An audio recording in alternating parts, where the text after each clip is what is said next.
There is this wonderful saying that said, if you want to be happy for an hour, take a nap. If you want to be happy for a whole day, go on a vacation. If you want to be happy for a whole month, get married. And if you want to be happy for a whole year, get an inheritance. But if you want to be happy for your whole life, for your whole lifetime, help someone. Kung gusto mo ng panandaliang saya o tuwa, gawin mo yung magpapasaya sa'yo. Pero kung gusto mo naman na nagtatagal na tuwa, gawin mo yung magpapasaya sa iba. Totoo yan, di po ba? Kayo po mga magulang, tanungin ko, anong nagpapasaya sa inyo? Kahit na pagod kayo, kahit na nangangawit na kayo, kahit na nagugutom kayo, kahit na minsan nawawalan kayo ng gana, basta't masaya lang ang inyong mga anak, hindi po ba nagiging masaya din kayo? Nakikita ko din po yan sa mga mayayaman. Kapag nagpapakain sila, pag nagdo-donate sila, pag napapansin ko po yung kanilang mga mukha, nakangiti, tuwang-tuwa. Pero sino po yung mga nadidepress ngayon? Yung po mga bata. Yung mga bata ngayon, ang sarap na po ng buhay. Di po ba? Meron silang gadget, meron silang cellphone, hindi lumalabas sa kanilang mga bahay. Pero ayon po sa pag-aaral, karamihan sa mga bata ngayon, depressed. Bakit? Nakatutok lang sa social media. Yung buong buhay nila umiikot sa games. Kasi nakafocus lang papaloob sa sarili. Sino po yung mga pinakamasayang tao?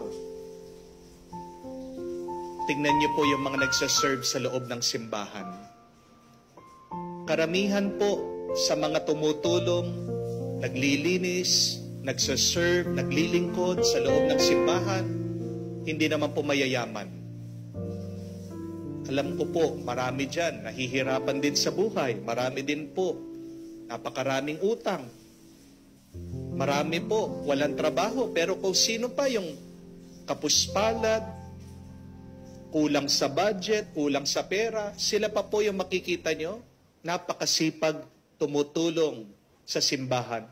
At masaya silang naglilingkod. Bakit? Dahil tuwa nila yung pagbabahagi. Tuwa nila ang maglingkod sa Diyos. Amen? Why are you not happy? Maybe because you have become so selfish. Why are you not joyful? Maybe because you are not seeing God's blessing. Why are you not happy? Why are you not happy? Maybe because you are not grateful to the Lord. Bakit ang mga Pariseo, mga kaaway ng ating Panginoon, hindi rin masaya? Memorize na nila ang Biblia, alam nila ang batas ng Diyos. Palagi silang pumupunta sa templo, nagdadasal naman sila. Pero, tingnan niyo po, galit na galit sila sa ating Panginoon. Si Jesus na nga ang tumutulong, si Jesus na nga ang nagpapagaling dito sa taong paralisado ang kamay. Pero hindi sila masaya. The Pharisees were not happy because they do not have any compassion for the sick person.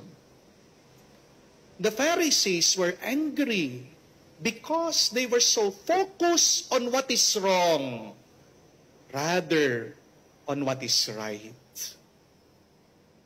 Malungkot ang mga kaaway ng ating Panginoon kasi nakalimutan na nila ano ba ang diwa ng batas. At ano ang pinaka-espiritu ng utos ng Diyos? Ito ay ang magmahal. My dear friends, if you want to be happy and joyful for a very long time, then start practicing to love and be kind always. Remember, kindness does not depend on what you have, but kindness always depends on who you are. Napakaganda po nun, no? Ang pagiging mabait ay hindi naman nakasalalay sa laman ng iyong bulsa. Ang pagiging mabait ay nakasalalay sa laman ng iyong puso. Kindness is the reflection of your soul. If you have a good soul, you will always be kind to others. Wala pong pinipiling lugar, tao o panahon ang pagiging mabuti at mabait. Amen? Kung talagang mabuti ka, kahit saan, kahit sino, kahit kailan, magiging mabait ka. If you are kind only sometimes, you are not really kind. If you are generous only to some people, but not to everybody, you are not really generous. If you are good only inside of the church, you are not really that good. Why should we be good and kind always? Because God is always good and kind to us. Bakit ka hindi magiging mabuti at mabait sa iba? Ang Diyos, ang bait niya, ang buti niya sa iyo, kahit na hindi ka karapat-dapat sa kanyang kabutihan at sa kanyang grasya. Huwag mong ipagkakait ang iyong pagiging mabuti. Huwag mong ipagkakait ang pagiging mabait mo sa iba. Kasi ang Diyos, palagi siyang mabuti at mabait sa iyo. Amen? May mga tao pong ganyan. Gusto nila palagi kabig ng kabig. May mga taong ganyan.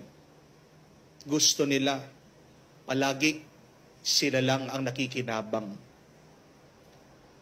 Pero matuto naman po tayo na magbigay ng grasya para makatanggap ka ng grasya. Di po ba, pag kayo ay umiigib ng tubig sa poso, pag walang lumalabas, ano pong gagawin nyo? Kumuha muna po kayo ng tubig, buhusan nyo yung poso. Ang tawag po dyan, pump priming. Magkakaroon lang ng tubig pag binigyan mo ng tubig yung poso. Ganyan din po sa buhay. Kung gustong mong makatanggap, marunong kang magbigay. Amen? Ang dami dyan, gustong magkaroon ng internet. Ayaw naman magbayad ng internet. Palagi nakikigamit sa internet ng iba. Kapatid, hindi ka magiging masaya kung puro na lang ikaw, ako.